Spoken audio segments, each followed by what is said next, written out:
The cost of raising a failure. My father sent me a $298,000 bill on Christmas Day. Then he humiliated me in front of the entire family, all 42 relatives. So I responded with just one picture. The next morning, 41 people had blocked him everywhere. Who was the 42nd? My grandmother. But what she did hurt the most. The cost of raising a failure. Those were the words my father wrote on a $298,000 bill he sent me on Christmas Day. Then he read that same bill in front of our entire family. 42 relatives sat there silently. Nobody looked at me. Nobody defended me. My father was smiling like he had just won a victory. I said nothing. I simply took a picture from my phone and placed it on the table. The next morning, my phone was flooded with messages. 41 people had blocked my father everywhere. Only one person remained, my grandmother. And what she did hurt more than anything else. My name is Emily Harper. I am 29 years old, and I live in a small town in Colorado. I always believed family was the place where a person should feel safe. But in my family, there was one rule: my brother was forgiven, I was blamed. My older brother, Jackson, was 33 years old.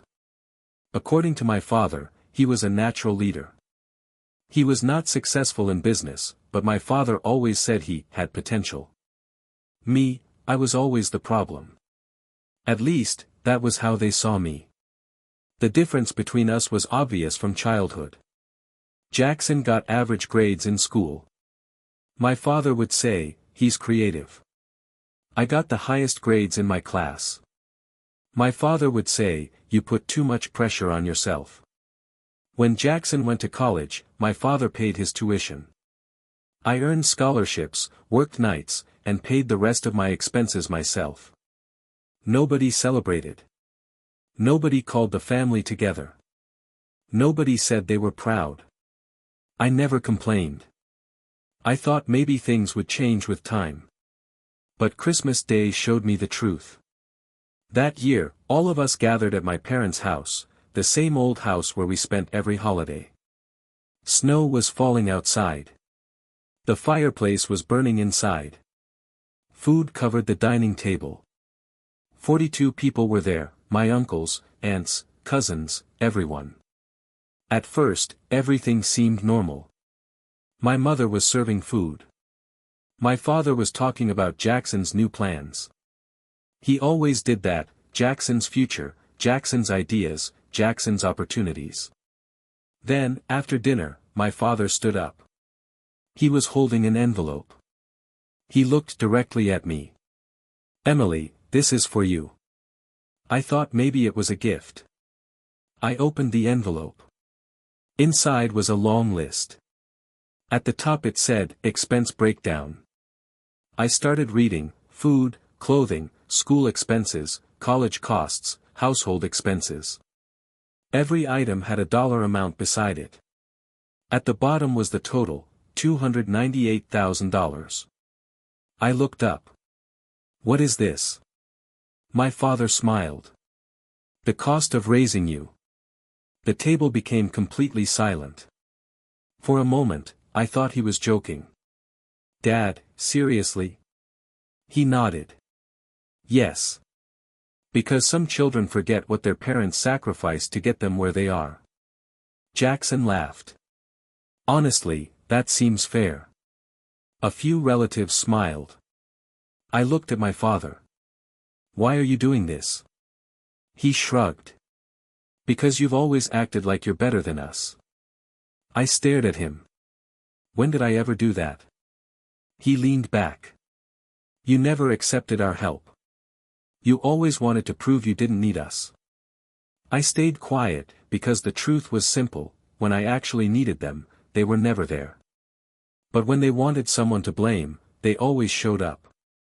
My father lifted the paper. "I want you to admit, in front of everyone, how much we spent on you." 42 people were watching me. I looked at my mother.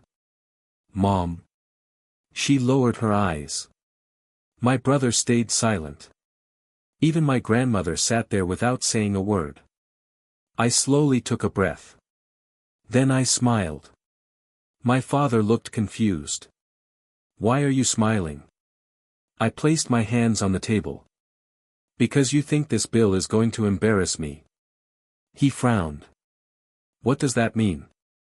I pulled out my phone. I have a picture, too. I placed my phone on the table. It was not a picture of my father's bank account. It was an old photograph. In it, I was 17 years old, sitting beside a hospital bed. I had a small bag in my hands, and sitting beside me was my grandmother. Everyone became silent. I looked at my father. This was the day I was kicked out of the house. My father's expression changed. Jackson looked confused. What? I turned toward my father. Did you tell everyone that I left home by choice, for college? Silence. You never told them that you kicked me out because I refused to cover up Jackson's mistake. Whispers started spreading around the room. My father quickly said, that was years ago. I nodded. Yes, it was years ago. But it's still true. Then I revealed the second thing. I didn't just have that picture, I also had the messages. The messages my father had sent my grandmother. One of them said, let Emily learn her lesson. My grandmother had replied, she's your daughter. My father answered, she thinks she's better than everyone. The entire room went quiet for the first time. My father looked uncomfortable. I picked up my phone. You gave me a $298,000 bill today. I looked around the table. But you never told them what you did when I actually needed you. I stood up. I didn't argue. I didn't scream. I didn't cry. I simply walked out and went home. The next morning, my phone would not stop ringing. The first message was from my cousin, we had no idea this happened. Then my aunt sent a message, we judged you without knowing the whole story. Then another message appeared, I blocked Dad. Then another, me too. Within a few hours, 41 people had blocked my father everywhere. I sat there looking at my phone. For years, I had wondered if anyone would ever see the truth. I wondered if anyone would ever understand that I was not the difficult child they had always described me as. Now they finally knew. But I thought about my grandmother. She was the only person who had not blocked him, the only person who had stayed silent that night. A few hours later, my phone rang again. Her name appeared on the screen, Grandma. I stared at it for a moment before answering. Hello, Grandma. There was silence on the other side. Not the uncomfortable silence from Christmas dinner, a different kind. The kind where someone is trying to find the right words. Finally, she spoke. Emily, you did the right thing. My eyes became wet, because she was the one person I had wanted to hear that from for years. I had looked at her as the person who understood me, the person who saw what everyone else ignored. Then she said something I never expected. But I need to apologize to you. I became quiet. For what? Her voice became softer. Because I knew everything. I froze. What? She took a deep breath. I knew what your father did to you. I sat there without saying anything. The room suddenly felt smaller. You knew? Yes. Then why didn't you say anything? There was a long pause. Then she answered. Because I was afraid. Those 3 words hurt more than the bill, more than the humiliation, more than standing alone in front of 42 relatives. Because the person I trusted the most knew the truth, and stayed quiet. I looked down at the floor. Grandma, why did you leave me alone? Her voice broke. I thought he would change with time. I closed my eyes. But he didn't. No, she whispered. He didn't. For years, I had waited for someone in my family to admit what happened. My father never did. My mother avoided it. My brother ignored it. And now, my grandmother was finally admitting that she had seen it all. A few days later, she came to my apartment. She was carrying a small box. She placed it on my kitchen table. "I should have given this to you years ago." I opened it. Inside was the same old photograph, the one from when I was 17, the one that showed the day my life changed. Underneath it was a letter. I looked at the handwriting. It was from my grandfather, my father's father. I slowly opened it. The letter said, "Emily, if you ever feel like you are alone, remember this: your worth is not decided by how someone treats you." I read those words several times. Then I looked at my grandmother. She wiped her eyes. I waited too long. I stayed quiet.